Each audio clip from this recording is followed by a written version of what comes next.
नमस्कार।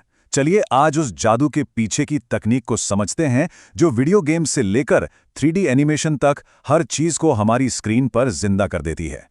आइए इस डिजिटल दुनिया के अंदर झांक कर देखते हैं। अक्सर हम सब ये सोचते होंगे है ना कि ये जो इतनी कमाल की विजुअल दुनिया हमारे सामने होती है, आखिर ये बनती कैसे है। बस एक क्लिक करते हैं और पूरी की पूरी दुनिया आंखों के सामने होती है। तो आज इसी राज से पर्दा उठाते हैं। इस पूरी कहानी को समझने के लिए सबसे पहले हमें दो मेन किरदारों से मिलना होगा। एक है कंप्यूटर का दिमाग और दूसरा है उसका आर्टिस्ट। तो सबसे पहले आता है सीपीयू यानी सेंट्रल प्रोसेसिंग यूनिट। इसे आप कंप्यूटर का दिमाग समझ लीजिए। ये हर तरह के जनरल काम करता है, सिस्टम चलाता है और सारे निर्देश देता है। मतलब ये एक ऐसा जनरल मैनेजर है जिसे सब कुछ थोड़ा थोड़ा करना आता है। और फिर आता है हमारा आर्टिस्ट जीपीयू यानी ग्राफिक्स प्रोसेसिंग यूनिट। ये एक स्पेशलिस्ट है। इसका और कोई काम नहीं, बस एक ही धुन है, डिजिटल कैनवस पे शानदार जानदार तस्वीरें बनाना। तो सवाल ये है कि जीपीयू इतना पावरफुल होता कैसे है। ये एक साथ हजारों छोटे छोटे काम कर सकता है।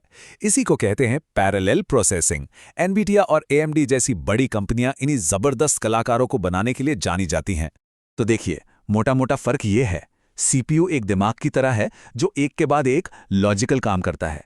वहीं जीपीयू एक आर्टिस्ट की तरह है जिसके पास समझिए हजारों हाथ हैं और वो एक ही बार में पूरी पेंटिंग के हर हिस्से पर काम कर सकता है। यही वो फर्क है जो आज के मॉडर्न ग्राफिक्स को मुमकिन बनाता है। अच्छा, तो आर्टिस्ट ने पेंटिंग तो बना ली, पर उसे डिस्प्ले करने से ठीक पहले उसे कहीं रखना तो पड़ेगा ना, है ना? बस यही है हमारा अगला पड़ाव। इसी जगह को कहते हैं फ्रेम बफर। इसे एक तरह का वेटिंग रूम या होल्डिंग एरिया समझ लीजिए। जीपीयू जो भी फाइनल इमेज बनाता है वो स्क्रीन पर दिखने से ठीक पहले यहां स्टोर होती है।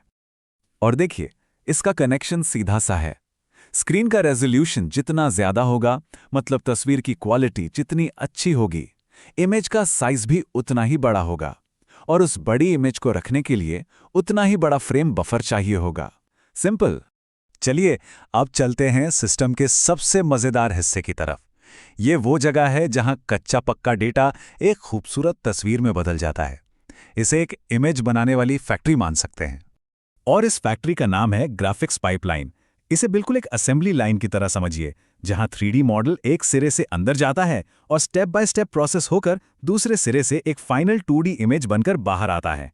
इस असेंबली लाइन के 5 मेन स्टेशन हैं। सबसे पहले वर्टेक्स प्रोसेसिंग, जहां 3D मॉडल के हर कोने और पॉइंट की पोजीशन तय होती है।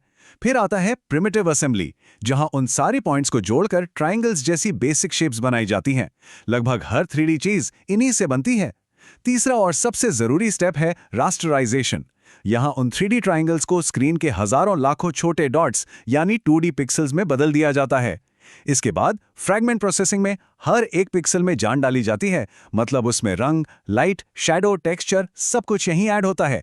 और आखिर में जब तस्वीर पूरी तरह तैयार हो जाती है तो उसे भेज दिया जाता है हमारे होल्डिंग एरिया में, यानी फ्रेम बफर के पास। तो अब तक हमने सारे अलग अलग हिस्से समझ लिए। अब मजा आएगा। चलिए इन सबको एक साथ काम करते हुए देखते हैं, वो भी एक गेम के अंदर। सोचिए, जब कोई गेम खेलता है तो सीपीयू यानी हमारा ब्रेन गेम के सारे नियम और लॉजिक को संभालता है। वो जीपीयू को बताता है कि स्क्रीन पर क्या दिखाना है।